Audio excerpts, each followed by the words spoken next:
Hello, everyone. Welcome to Correspondent Week Saturday. We're into the final straight now, the last two podcasts. I've left two very important ones to the end. Everyone's been bantering Arsenal all week on these podcasts.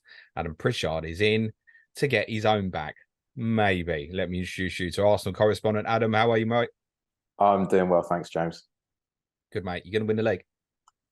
Yeah, I think we no, no, I don't think we will.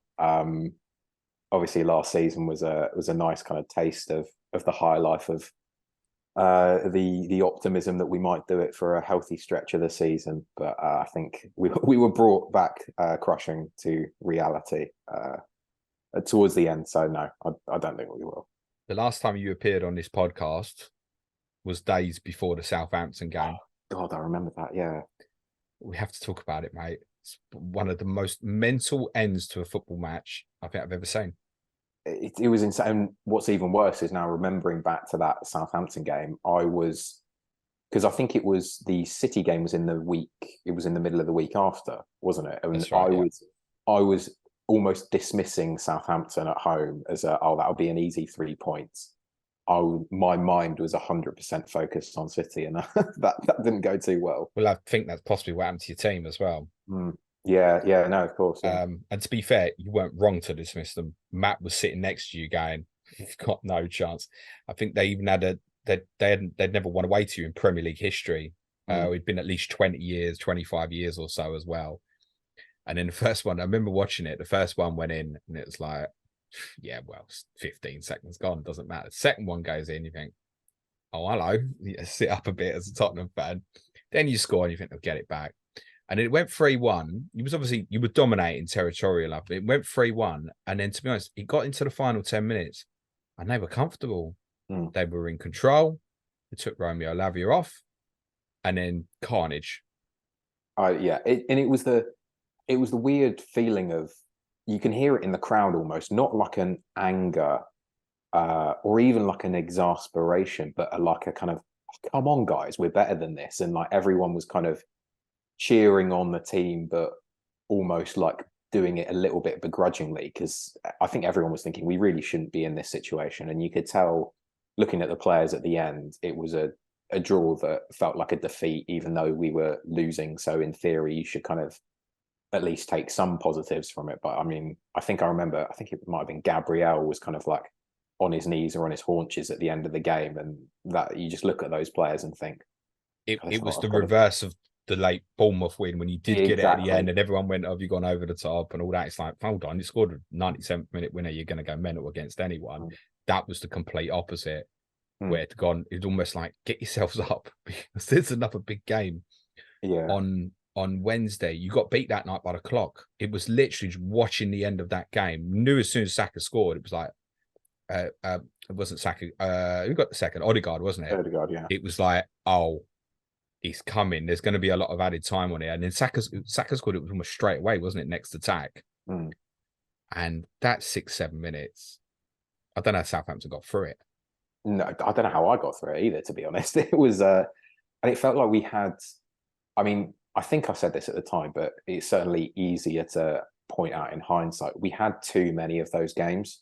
And I think more importantly, we had too many of those games too early in the season. Those games where we were kind of like relying on a late swell of momentum to take us over opposition that, if you look at it fairly, we should have been comfortable against. I'm thinking of Villa away. Obviously, they finished the season much more strongly than they kind of started it under Gerrard. But at the time, Emery hadn't really had enough I don't think he'd had enough time to really implement his style on them. We shouldn't have been relying on the kind of haphazard end of the game that was there. Obviously, you referenced Bournemouth. We shouldn't have really been having that. Even looking Manchester at United Fulham at home was the other one, wasn't it? Manchester United at home, Fulham at home much earlier in the season, where we conceded a sloppy goal.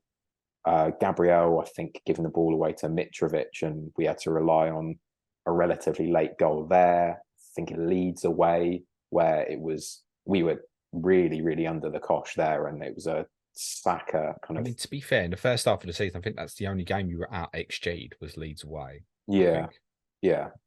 But still, you can see what I mean. There were quite a few occasions where it felt like we certainly in hindsight, we might have ridden our luck a little bit, and I guess just at the end of the season with the injuries, that kind of ran out. So did it become mental fatigue, or is it as simple as everyone going, oh well, Saliba got injured and it fell apart defensively? I don't think it's as simple as that, because there have been valid arguments rather pointing out that our defence was starting to look a little bit worse for wear after the World Cup in general, with Saliba still in the team. So I think that is certainly a valid concern. I think it was the dual combination of Saliba going out and Tomiyasu being injured in the same game. And right there, you're losing cover at right back and centre back. So say Tomiyasu stays fit, we can move Ben White to centre back. Tomiyasu can play right back. And obviously it's a drop off in quality, but it's not as severe a drop off as, God love him, Rob Holding is. He's not the centre back you want to be relying on for a title challenge. But yeah, I think there probably was an element of mental fatigue or pressure, partly because I think there's a lot of players in that side who aren't used to having a team like City in the kind of mood and form they were in the second half of the season, hunting them down. But obviously, you've got Jesus and Zinchenko as part of that squad who have been there and done that before. But remember, obviously, they were injured for parts of the season, so weren't there to kind of provide that on the pitch experience. And yeah, I think it's a obviously, this sucks to say, it's a great learning experience for the rest of the squad. It definitely would have been that. Does it feel now though? Now it's cut the bumps gone and stuff. Do you reflect on it and think, oh my God, what an opportunity missed? Or is it now you think you can go and challenge them again? It's a bit of both, because obviously it's an opportunity missed. Like, we were, I don't know how long we were top of the table for, but much longer than Adam, you finished second in a one-horse race. Well, yeah, no, that's true. But yeah, obviously it's a massive missed opportunity. I don't think we'll get another chance like that. Certainly, I don't think we'll be in that position this season. But I'm also not looking at it as if that was a fluke, or that we're going to be struggling to get into top four this season. I think that season showed that the squad has the quality, that the manager has the quality to, push City might be kind of a stretch, but I think, and we'll probably get onto it later, but I would expect us to finish second this season. No, I agree with that, by the way. I think as it stands right now, it's difficult to foresee anyone by yourselves and maybe Liverpool challenging. And the same reason I keep saying maybe Liverpool is because Liverpool got that experience of being able to put that kind of 8-9 winning games in a row. I don't know if one of the Uniteds, for example, have the capability to do that, because we haven't seen it as yet. That's why, like, if Liverpool have got a tough start, if they come out of it really well, having won, say, 7 of the first 8, like, they're in the mix, aren't they? You can't exactly question that. And you massively benefited from obviously having that unbelievable start last year, where you just on a crest of a wave, right? And momentum is there, and suddenly from expectation not being on challenging for the title, you find yourself in a position. It's like you look around, 5 points clear here, and the World Cup starting. Yeah, no, exactly. And that's the thing. It's the expectation is suddenly raised. And I think people forget that pre-season, people were, I think a lot of the pundits were thinking, oh, Arsenal might finish 4th, probably going to finish 5th. It's going to be a tight battle for them to get into the top 4. And then suddenly we elevated expectations, possibly unrealistically, just like you say, through that sensational start. Yeah, it almost, in seriousness, that I obviously banter from a Tottenham perspective, but I didn't enjoy watching your team last year, mate. I realised most neutrals, and obviously you would have, but no, it was like punishing. And every week, all through the season, until it got into sort of April, and it was only after you drew at West Ham, I began to think a little bit, maybe. I had a discussion with Clayton. I said, you can drop points at Anfield, as most people do, but you've got to recover at West Ham afterwards. And it was the circumstances, right? It wasn't that you drew at West Ham, because at any point in the season, you can drop points at West Ham. Of course you can. But the circumstance, 2-0 after 15 minutes, looked like they weren't even going to get in your half and then not win it.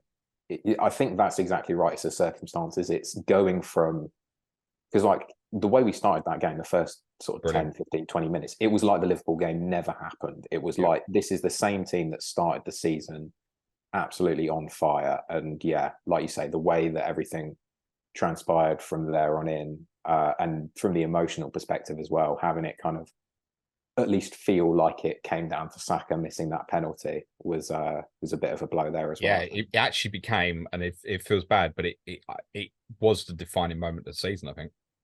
Yeah, no, I think there's a fair argument for that.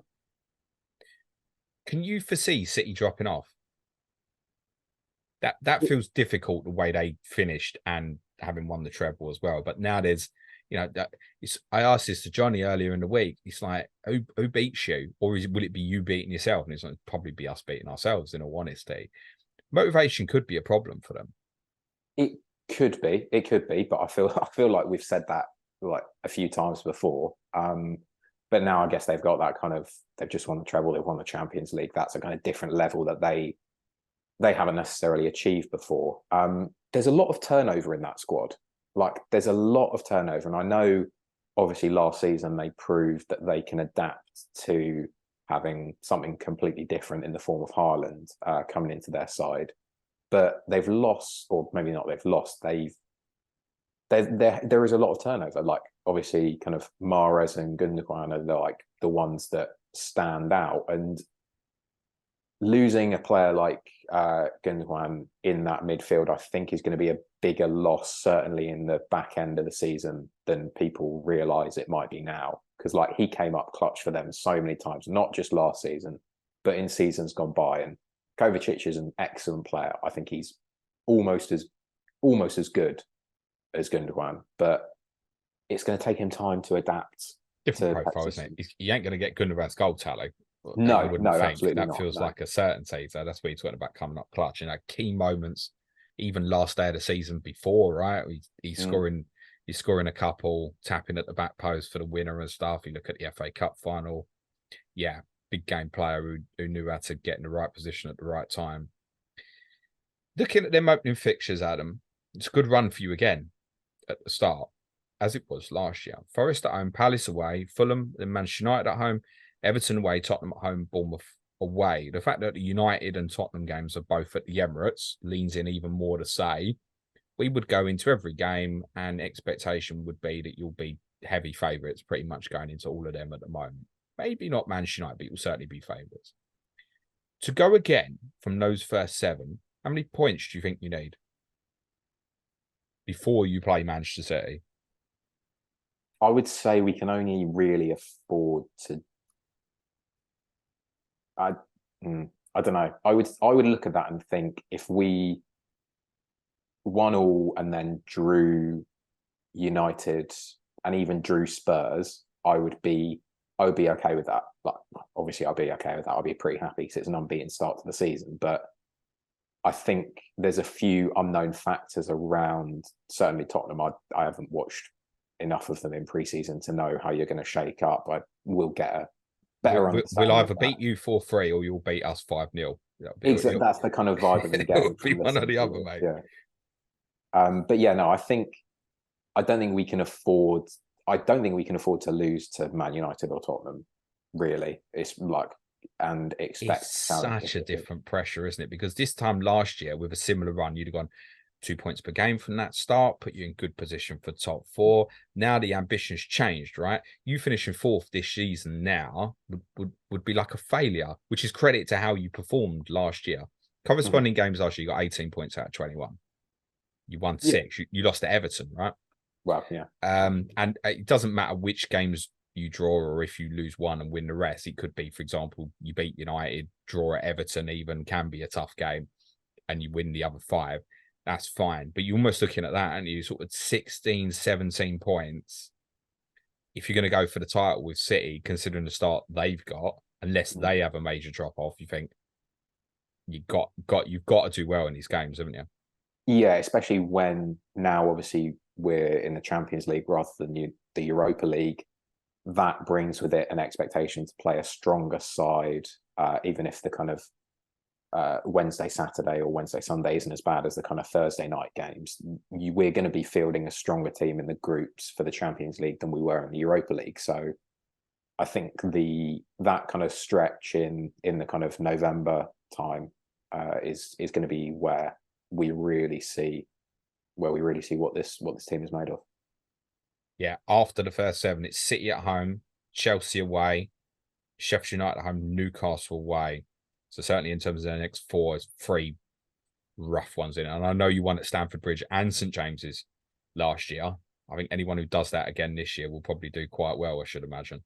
So that's what I'm saying. If you go into 7, the first 7, and you'll say 3-4 points behind City, then there's real pressure on the game when you play each other. If that goes badly, and then you've got trips to Stamford Bridge and St James's coming shortly afterwards, the thing is with City, you end up a distance behind, you're finished.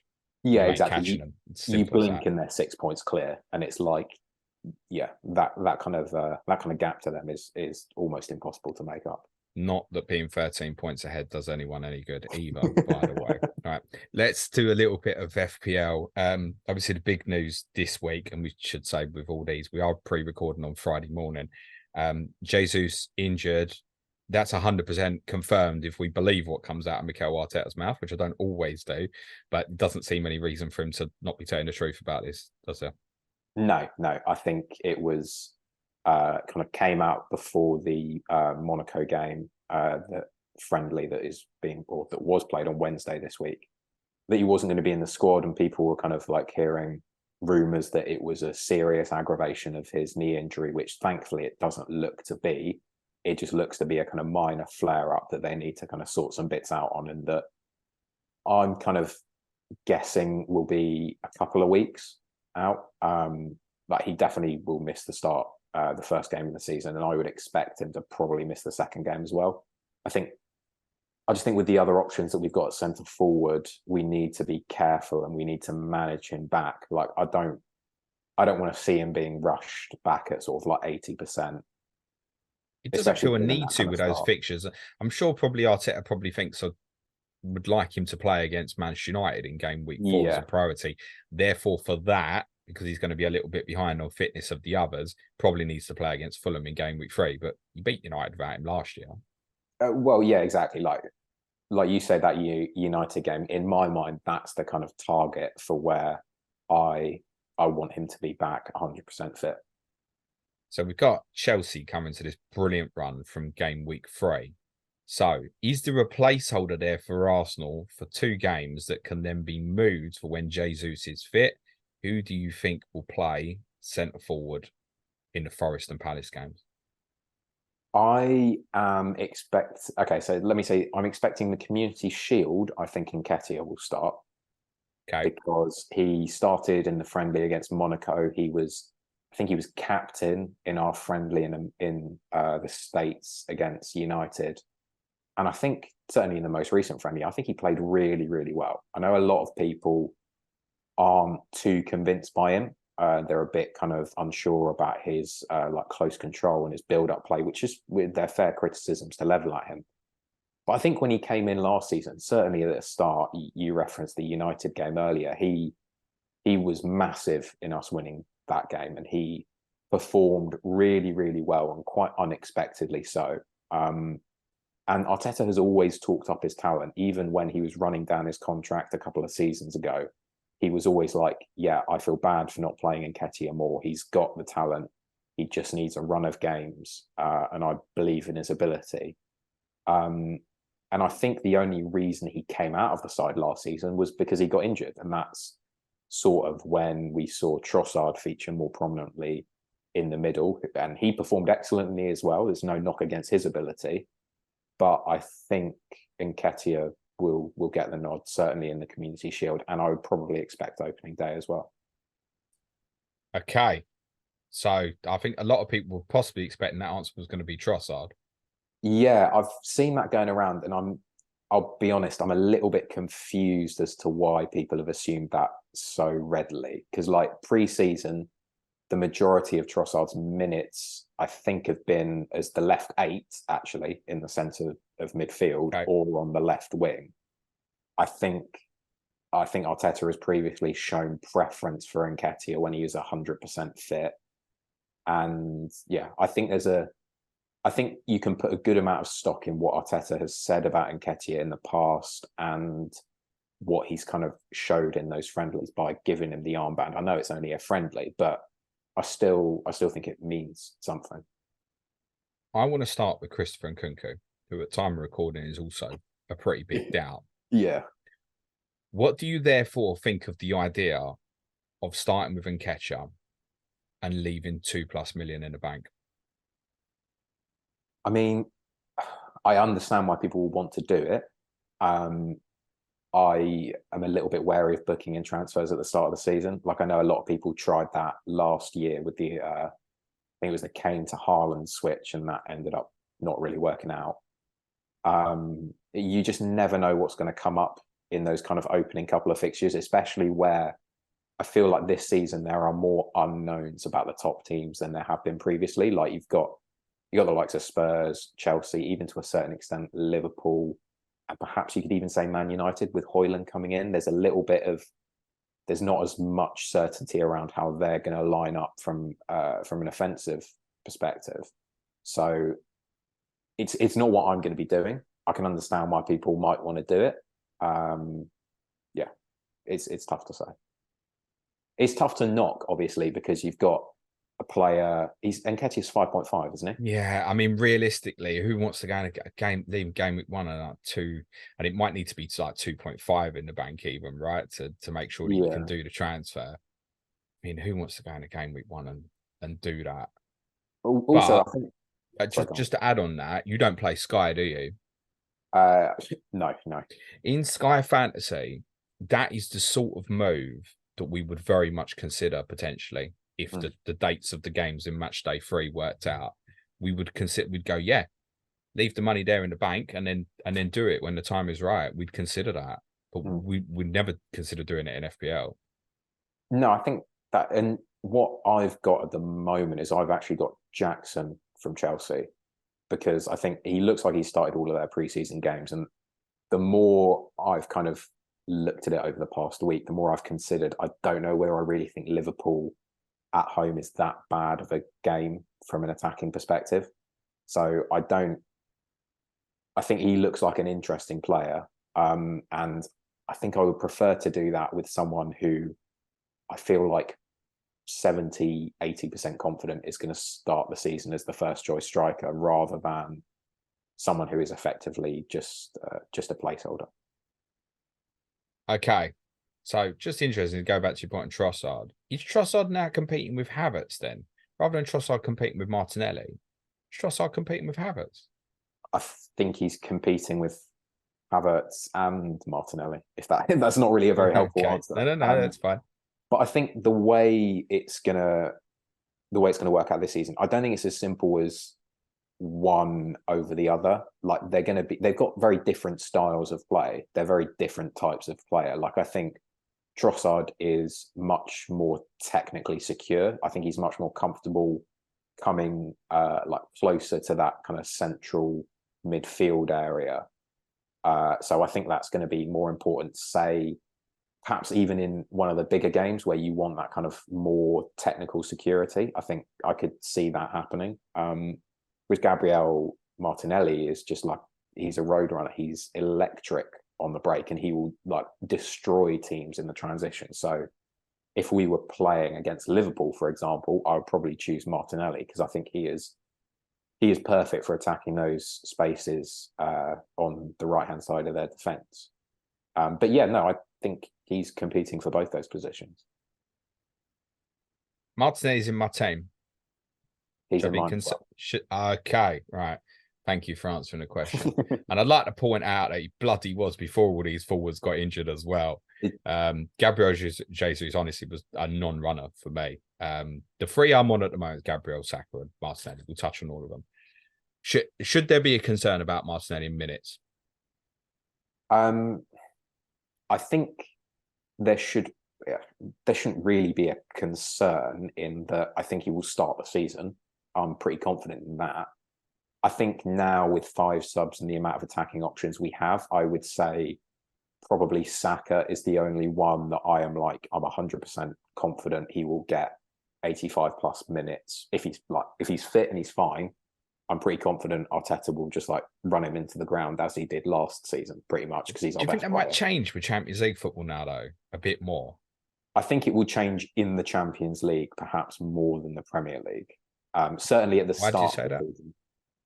Because I think, to be honest, I don't know. I think Fabio Vieira, Fabio Vieira and Reece Nelson, I think, are the ones that are going to be covering him on the right wing, and I think they might not be as up to the physical, robust challenges that Premier League defenders put on Saka routinely.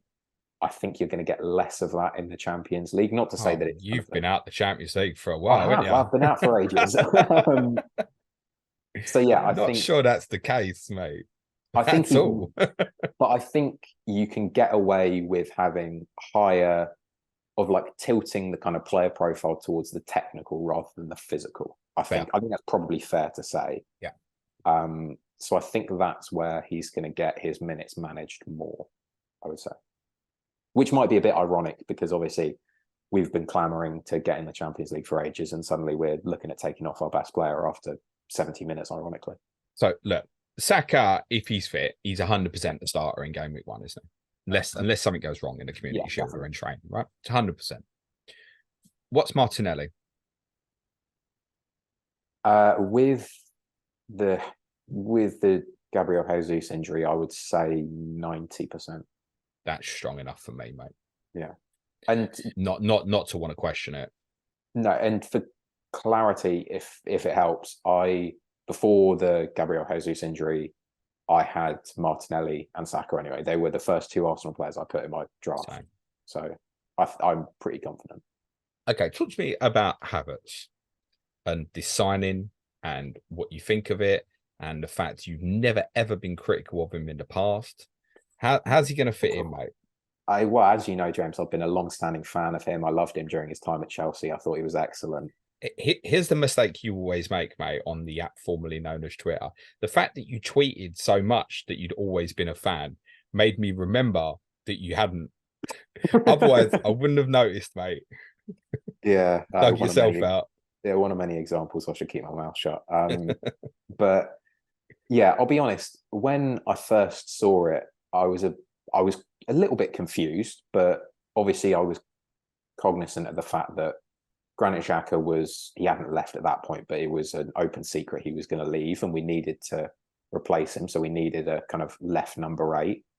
We needed someone who could replace that kind of little bit of physicality, which I know Havertz has a bit of a reputation for being a bit kind of gangly and weedy, but he's quite tall. I think he's like 6'4", and he's decent in the air. So I was like, okay, I can kind of see that. And then the fee came out, and I was like, that is a lot of money to be spending on someone when at the time the Rice negotiations looked like they were in a lot of trouble. So I was like, I couldn't help but do that kind of Football Manager FIFA brain thing of like, oh, why don't we just take this 60 odd million and put it on the Declan Rice bid and sort that one out first. But the more I've watched him in pre-season, the more impressed I've been with him. I think he looks like quite a tactically clever player. And I don't know whether that's something that Chelsea fans would agree with necessarily, but he looks like he is picking up Arteta's ideas quicker than I expected him to, which is encouraging for sure. And I also think I think I have to take out of my mind as much as possible his time at Chelsea and look at what he was in the Bundesliga, where he was one of the most highly rated players in world football at that time, and look at what he has done for Germany as well on an international level, where I think he has largely performed pretty well in a side where, like Chelsea, there has been a lot of upheaval and perhaps not performing to the potential. And then lastly, I think the kind of thing that has made me most accepting of it is just trusting Arteta and Edu and the kind of scouting team at Arsenal and their talent identification. Because I think largely over the past couple of years, not really put a foot wrong. I think once we got rid of Raul Sanyehi and the kind of influence that he had over proceedings, I think largely they've been pretty good at nailing these buys in these big positions. There'd be some listening to this or watching this thinking, why don't Havertz just play at 9 instead of Jesus? Well, he might do if he's out. I mean, he certainly, like I was saying, he certainly has the stature to challenge for some of those aerial duels that I think Jesus is a little bit kind of underrated in. He's got the movement in beyond the kind of last line of defense, which I think sometimes Jesus tends to be a little bit withdrawn in that aspect. Sometimes I think he can drop a little bit too deep, which then leaves us with no box presence. So I think he might offer that kind of alternative. And you never know. There might be games in a season where Arteta thinks, no, I want to put Declan Rice at left 8, but I still want to have kind of Havertz in that team and his ability to ghost in between the lines. I'll put him up front, and maybe Jesus gets a rest in some games. I don't know. I think he gives us so much tactical flexibility and so much flexibility in the personnel and the style of play, which I think is really intriguing for me as a fan and quite exciting as well. Is he a definite starter for you, game week 1? I think so. I think he will start over the course of the season. I would expect him to start the majority of the games. I think there is quite a lot still to be worked out in our midfield. That is, obviously, I don't think you should read too much into preseason form, but that is the one area where I think, not him personally, but I think the collective unit and the kind of connectivity between the midfield and defence is the area where I think there's still some tweaks and some adaptations to be made, but I would expect him to start the Community Shield and the opening couple of games of the season. You expect him to start in? Are we defining him as a left 8 mainly? Is that what we're defining? Yeah, I think that'll be where he plays most of the season. Okay, if he plays number 9 against Man City, does that make you think, sugar, I want to put him straight in the FPL team? Can I be honest? I don't think he will. Like, it's not even something I've really thought of too much, just because I feel more bullish that Nketiah will. And then even then, it's the kind of thing, if he starts against City, I don't think that guarantees him to start their opening game of the season. I think there's going to be a lot of flexibility in his positioning in particular. And so I wouldn't really consider him an FPL option, to be honest. Okay, Ricky Saunders will be absolutely delighted after he completely tore him apart the other day on the Tottenham podcast, just because I don't think he'd said anything about Arsenal when he wanted to get something in. So, I mean, if I said to you now, like, you got to start with Havertz or Trossard in FPL, start with Trossard then, even though I guess from what you're saying, he's the least likely to start in game week 1 as it stands with the information we have. It's a really tough one, because I think Trossard is the more explosive of the two.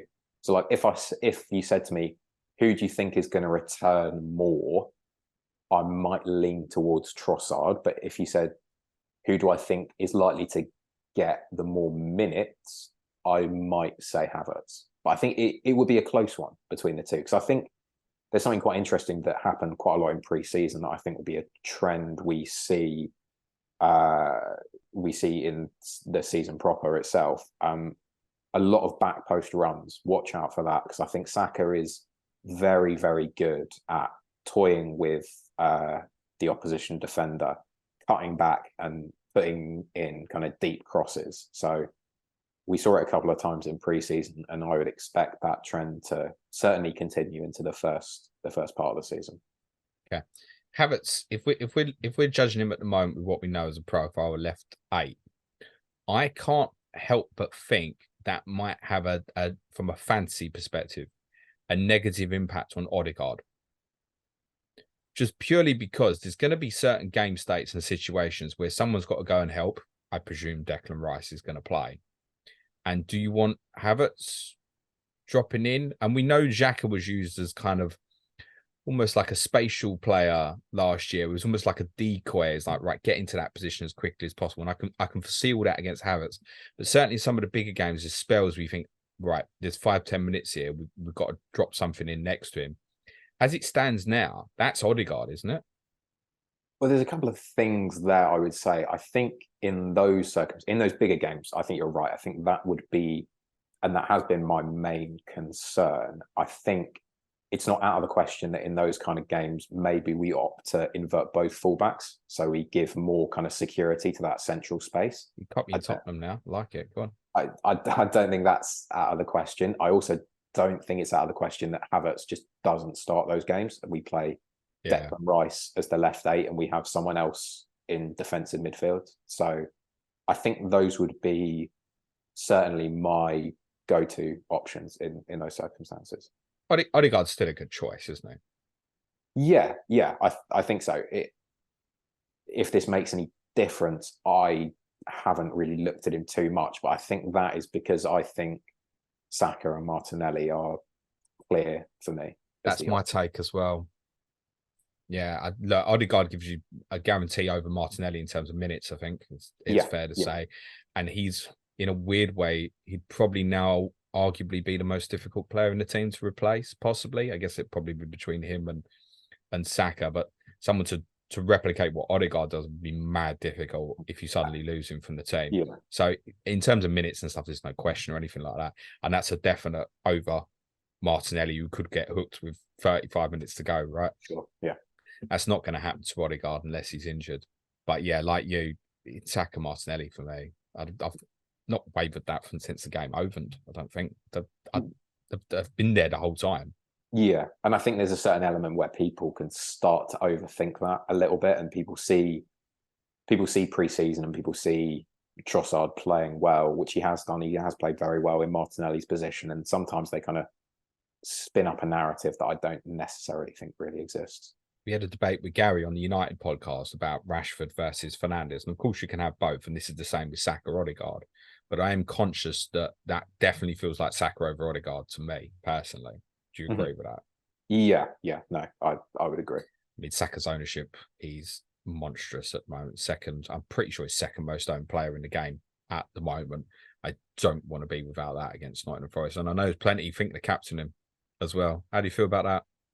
I think I saw on a couple of I think it might have been FPL review, or a couple of the models were saying captaining him opening game.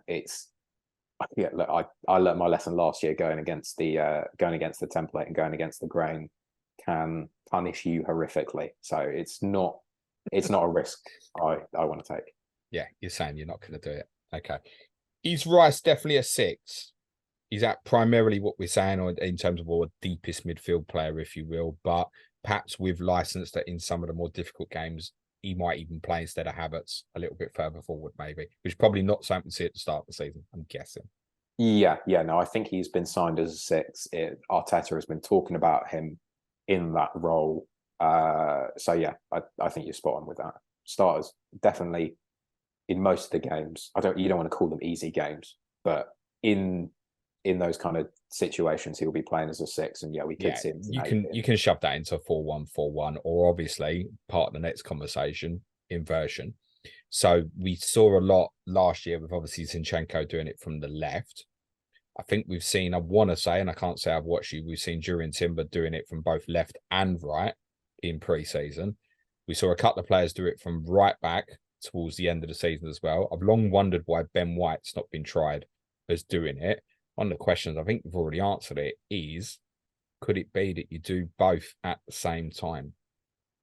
I think, like we were saying, in those bigger games, I wouldn't be too shocked if that was the case. If we wanted to provide a little bit more kind of protection to that midfield, like Saliba and Gabriel are pretty comfortable, I think, defending open spaces. Like, they're both quite quick. They're both normally pretty good on the ball as well. So it's not. I think they're also quite comfortable when they get dragged into fullback positions. No, exactly. So I don't think having those two covering those wide areas would necessarily be too much of an issue either. I think it is interesting to note that I have seen Timber doing more of that inverting from the left back position. Now, obviously, that is partly due to the fact that Zinchenko is injured, so won't be starting the season. But when he's done it very, very well. I've been really pleasantly surprised with how accomplished he is on the ball. He's quick. He's much quicker than I thought he was. He's a bit of a unit as well. He's strong, and I think he inverts slightly differently to Zinchenko, who kind of almost inverted a little bit like a number 8 at times last season. I think Timber does. He's a little bit more restrained, certainly from what I've seen in pre-season when he does it from that left-hand side. Now, I don't know. That could just be because that's not his kind of natural position. He's more favoured on the right, but it's something interesting and something to note, I think. Zinchenko definitely out game week 1. Yeah. So he's not playing in the Community Shield. I don't know if you've seen the thing on Twitter. They're holding a game for Ukraine. It's President Zelensky's involved. They're holding it at Stamford Bridge. Yeah. He's got he had special dispensation to play like 10 minutes in that game because I think he's one of the main people behind it. He's now not going to be doing that because of this injury that he's picked up, which obviously that game is very important to him. So I think if he was fit at all, he would have been involved in some way. So yeah, I don't think Zinchenko will be starting game week 1. I mean, he won't have had the pre-season of others. Has he played for you at all in pre-season? I don't think so. Yeah, but so I don't think he will be featuring in the opening couple of games. So I expect Timber will. No, I agree with that. And also, again, the fixtures you've got at the start, like what you're going to say, oh, he hasn't had a pre-season, oh, we're desperate to play him against Forest. Like, exactly. It's not on the agenda, is it? So the 10.8% of people who own Alexander Zinchenko, take note and get rid. There's a couple of easy places to move. Gabriel versus Saliba. Is it an easy decision or not, Adam? I think people seem to just be going towards Gabriel because I think he has the kind of higher expected threat from set pieces, which is perfectly fair. By a distance. I mean, Gabriel XG per 90 last year was like 0.13, which obviously nothing to write home about, but Saliba's 0.03. That's it. You're trying to separate two equal players, basically. That's the thing. It's almost like if that's kind of the dilemma that you're weighing up, I almost don't really see it as a dilemma. I think they're both as likely to start as each other. Like I don't see any real threat to their minutes, to be perfectly honest. But I had Gabriel in my very first draft just because it felt like a kind of safe templatey thing to do. But the more that I've thought about it and the more that I've watched of us in pre-season, I've decided that I think I'm going to stay away from Arsenal defence just to start off with. Why? And I know the fixtures are good, so I get why people have kind of gone there straight away. I just think, like I was saying earlier, I think I've seen a few too many times we have been caught out with like kind of direct long balls in transitions. And I think that is quite an easy tactic for the teams that we are facing to replicate. So I think, like I was saying, I think there's still a little bit of stuff to be sorted out between the midfield and defence in terms of their spacing, in terms of kind of how they delegate responsibilities on the transition. That as a fan makes me think I might want to just hold off on that for the first couple of weeks whilst they work it out. And then say game week 5, game week 6, once they've had time to play together more in competitive football, then I'll kind of look at it again. There's a major problem with that, Adam. Nottingham Forest at home first looks like a clean sheet. Crystal Palace away in game week 2 with no Elise, Zaha gone, and any new signing between now and then very unlikely to probably start in a game like that, which will have real intensity. And then it's possibly Fulham at home without Mitrovic as well. He wants to come back to it. I want to start with it, Adam. No, and I totally get that. And that's why I say I understand why Gabriel has been a kind of template-y pick. And there's part of this that is obviously the fan in me that is kind of having that emotional hedge aspect to it as well. So I'll acknowledge that too. But I think it's just, it is a little bit ironic because obviously we start the season with such good fixtures and I'm suddenly saying I'm a little bit worried about our defence. But yeah. Me personally, the only way I'm not starting with a Gabriel or Saliba, and I use both in case one gets injured this weekend as an example, would be if I was going free Arsenal offensive, I think. Yeah, no, I think I'd rather drop out of Stupinan. I think that's how I feel at the moment. Yeah.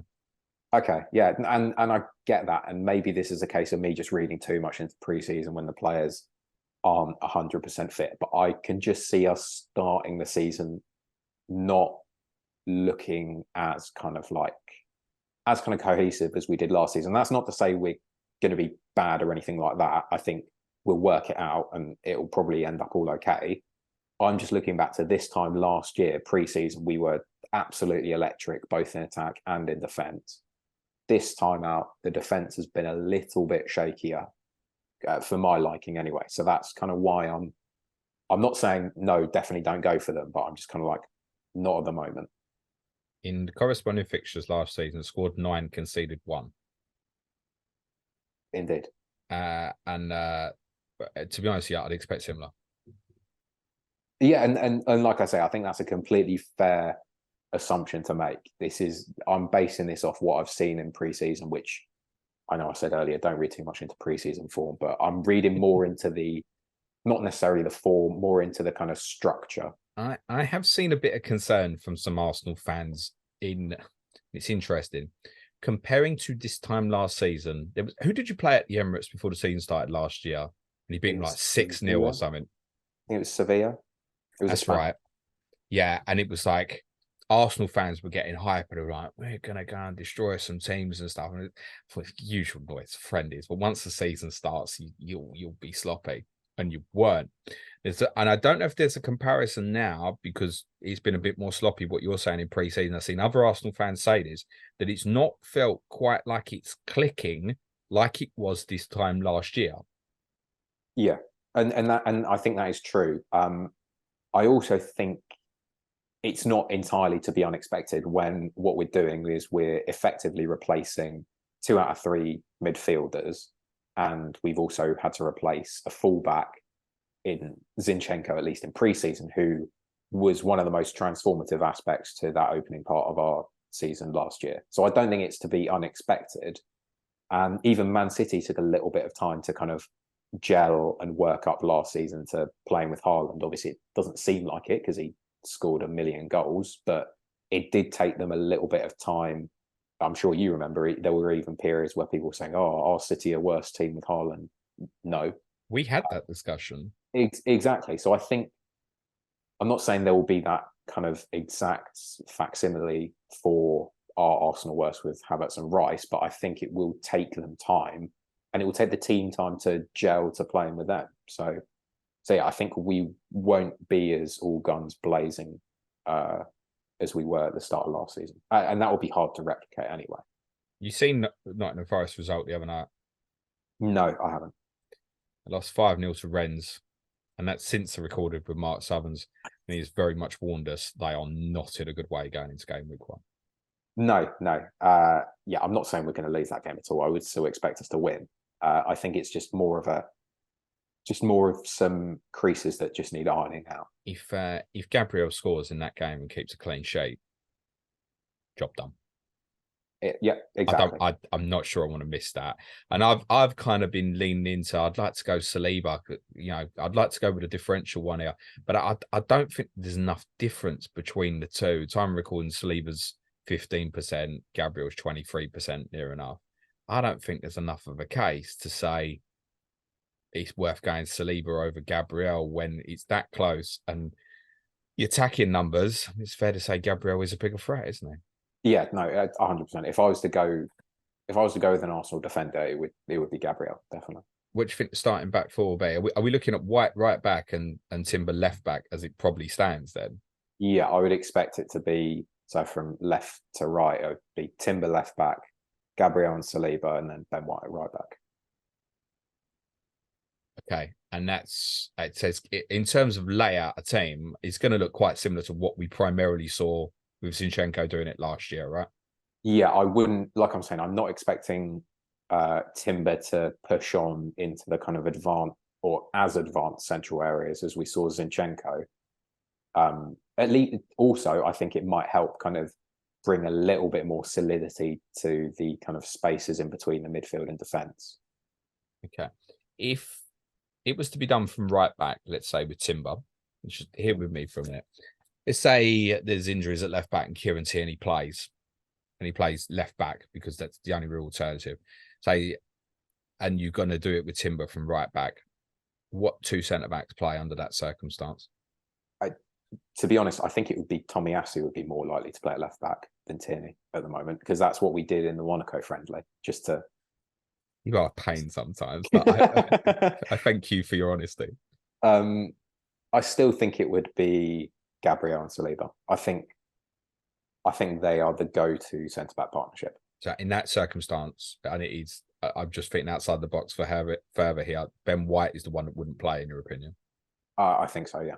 Okay, so the reason I asked that question was just get literal assurances on Gabriel and Saliba, and I think you've just given it to us. Okay, fine. Before we finish, you've been linked with David Raya. Although I will throw out the warning that David Raya also agreed personal terms with Tottenham quite some time ago. And if at time of recording the bid is to be believed of what Arsenal have offered Brentford, they ain't going to get him. Yeah, what was it? 20 million with 3 million add-ons? I mean, that's less than we offered. So yeah, you're not going to, you wouldn't get him under that circumstances. You'd have to pay more, mate. Yeah, no. And to be honest, I'm really not too bothered about it. Like, I think he's a good goalkeeper. He's very good with the ball at his feet. I know his post-shot XG numbers are better than Ramsdale. So I've seen a lot of people who are unconvinced by Ramsdale that are saying, yes, this is a definite upgrade. I'm looking at it as, for the 40 million fee that Brentford are rumoured to be wanting, it's pretty much known that that's how much they want. I really don't see why we are spending that money on a goalkeeper who is 27, I think. So it's not even like he's younger than Ramsdale. Hold on. 2 years ago, on this very correspondent week, we sat here and we laughed at how much you spent on Ramsdale. We would. You didn't. I did, by the way. Yes, I was going to say you clarify.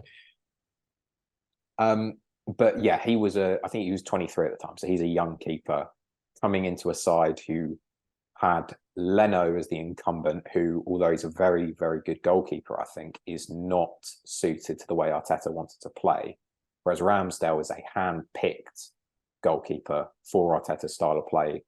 He recently got a contract in March or May that's putting him on starters' wages. I think it's rumoured to be north of 100 grand a week. So obviously there's legs to it because it's been reported by David Ornstein and Fabrizio Romano. So it's not like a kind of completely spurious rumour.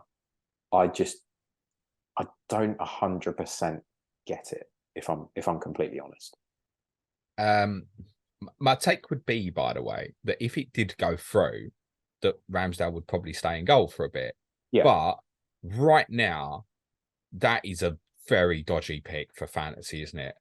He's in a fifth of teams. That's probably there's got to be enough doubt there that you don't, because you don't want to piss about with that decision, do you? Yeah, you don't. I mean, there are a few people who like to make goalkeeper transfers, but I mean, it's not really the kind of thing that I want to be playing around with. Yeah, no, I think it would give me enough cause for concern that I would probably go. And to be honest, I think if you want an Arsenal defensive asset anyway, I think Gabriel is probably the better one to have. Yeah. And that's right, isn't it? You're not going to recommend Ben White or Timber, I presume, as it stands, with the way they're going to play. No. Or no. Ben White was, if it had been 5, I guess, was very much part of the debate, but I'm not sure I would justify the extra there.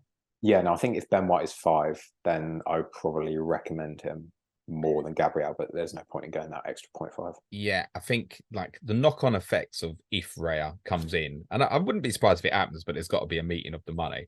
I don't think it's right. Raya's signed, he goes in the team at the weekend, but there's enough doubt that means I wouldn't consider starting with Ramsdale. And I think the knock-on of that is that Turner will probably go somewhere. Yeah. And we kind of, we're looking at that and going, 4 million starting keeper, I'd probably like some of that. Which if you're only going to go with Saka and Martinelli, you could start with Turner, Adam. The rest of us can't. Well, I've actually got Austin Trusty at the moment because he's just moved to Sheffield United, 4 million. Tomo's not sure he'll start. I've heard rave reviews from him. He was Birmingham's player of the season, I think, last year. He's gotten very, very good reviews. Yeah, he might not start. Yeah, it was just more of an excuse to actually get him in. He wants you to go for Josh Baldock, but I get it. You wanted to, yeah, but once he goes, you still only got 2 Arsenal players. Can I just say, under that circumstance, it's dicey, but I'd consider going with Turner. He's dicey because he blocks you if he stays, right? Oh my God. But if it was to look like, okay, right, Raya's signing, Turner's going to join someone else in a couple of days, and you're not going to go Arsenal defensive, I'd consider that. Yeah, there is no way that we signed David Raya without Matt Turner going. Like, he's decent, isn't it? I mean, he's America's #1, isn't he? He's a perfectly solid goalkeeper. Like, and that's why I really don't get the move even more, because like, not only are you unsettling a part of the dressing room in Ramsdale he's such a key part. I think everyone would have seen in the Amazon documentary what a kind of great character he is. You're too young to remember, but a good friend of mine, Rob Blackmore, who's a big Arsenal fan, he tweeted something the other day, and it struck with me. And he was speaking about John Lukic, who was obviously Arsenal's goalkeeper, late 80s, early 90s, and he said, like, everyone at Arsenal loved John Lukic, but David Seaman was definitely an upgrade. And he said it felt to him like this, that, yeah, Ramsdale's done really well. He's absolutely exceeded expectations, but he thinks Raya's a step up. And Arsenal were taking an opportunity, because if Raya had 3 or 4 years left on his contract, if you end up paying 30 million, what you paid for Ramsdale 2 years ago, you're now looking at Spain's third choice goalkeeper or something. And every chance would become the #1. I think people in general are too harsh on Ramsdale in terms of his ability, but I think they also forget quite easily how crucial he was for us in big games. Like, I look at the Tottenham away game as an example. We were speaking about it before we started recording. Even though I think we deserved to win that game handily, he came up clutch with a couple of saves. I seem to remember one. I think it was one from Richarlison, maybe. He did the same against Man United. He came up big in important moments, and I know there are certain occasions like Southampton at home where I was going to say, I was waiting to get this. I'm glad you said it. He had a bit of a clanger, but I don't think you can ignore the fact that at Liverpool away, he made the save from Salah, probably save the season. Yeah, exactly. So I wouldn't be too quick to dismiss his ability, and obviously the Players Tribune article as well that he came out with at time of recording a couple of days ago. It's clear that he went through so much last season with his wife having a miscarriage at just 24.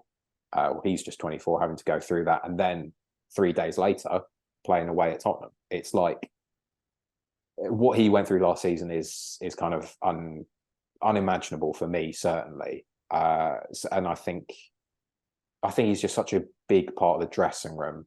And maybe there's a bit of like that kind of emotive aspect of it that I really want to see him succeed. I worry a little bit what a Raya does to him in that regard. Yeah, I mean, in that interview, and it's brilliantly well said by Ramsdale. He deserves all the credit for coming out and being so honest, at a time just after that Delhi interview as well. And hopefully there's more of this where we can get something a bit more normal, where people feel like they can express themselves and be themselves. And he's done absolutely really well there. What I said to you on the pitch was like, he still acts like a dick on it and brings somebody abuse his way. Obviously not to the extent of the complete prat at Tottenham who tried to get him. He's obviously going way too far. But you also said he really enjoys that. And the other thing he also really importantly said in that interview was how good Mikel Arteta had been for him. Yeah. I think you can tell. And I think Arteta would be conscious of that. And I think you can tell the relationship between them is there, because in going back to that Tottenham incident, when he comes over trying to like get the players essentially away from the Tottenham fans and like take them back to the Arsenal fans and kind of try and quiet things down a little bit. He's got Ramsdale around the shoulder, and you can tell he's like really G'ing him up, and you can tell that the relationship is there. And I think Ramsdale even says in the Players Tribune piece that they don't agree on everything from a football perspective, but that he loves Arteta as a manager. And I just think, I guess I would have to trust Arteta that he knows Ramsdale well enough that this will only bring the best out of him. But then I'm questioning, why are we potentially spending upwards of, let's say it settles at around 30 million on a 27-year-old goalkeeper to be. But it also said, probably, if you think about it, and this isn't a criticism of anyone, obviously he went through something horrendous and really difficult last year, and we didn't know it, right? Well, most of us wouldn't have known. And so at a point where maybe it would have been best for him maybe to take him out of the situation, that maybe there wasn't the confidence in terms of Turner. The team was on such a good run, and maybe was feeling the pressure going with it. And it's difficult for us to talk about football and know what's going through someone's mind. And me and Suj had a discussion on our Patreon podcast on Tottenham last Friday about what should we do? Should we not criticize footballers because they have a bad game or something? We only call it honesty, but there's levels, and I think we have to remember that with footballers, that they are human beings, and nobody knows what's going on in the back of someone's mind. Exactly what Suj said. He said no one's going out there and not trying intentionally. Nobody knows what's going on. You look at Son's performances last year. Okay, he's injured all year. Maybe that was the same for like a Fabinho at Liverpool. I've no idea. Maybe there's stuff off the field that's impacting certain people. We used the example of Eden Hazard and that one season he had at Chelsea where he did really badly and it came back. Maybe something was going on. Maybe the injuries, he was in pain all year. Then he went to Real Madrid. He's done nothing there, right? Who knows? Maybe there's off the field things that are an issue. And I think it's great that obviously Delhi's kind of opened the door there. Ramsdale's followed through with it. And yeah, more plays from the footballers. And yes, he is a dick, but I wish him well, because he does come across a good bloke off the football pitch, by the way, as worth saying. Yeah, I think he's very relatable as well. Like he doesn't seem like any of it has gone to his head or anything like that. No, I agree with that. He's a very grounded individual, which is like I say, it's why I only want the best for him, and I really want to see him succeed. Good stuff. Well said. Anything you want to plug before you go, Matt? No. Is anyone even on Twitter or X or whatever it's called now? You are all day, every day. That is true. I'm pretty active on that. I was going to say something now, but I'll say it to you after.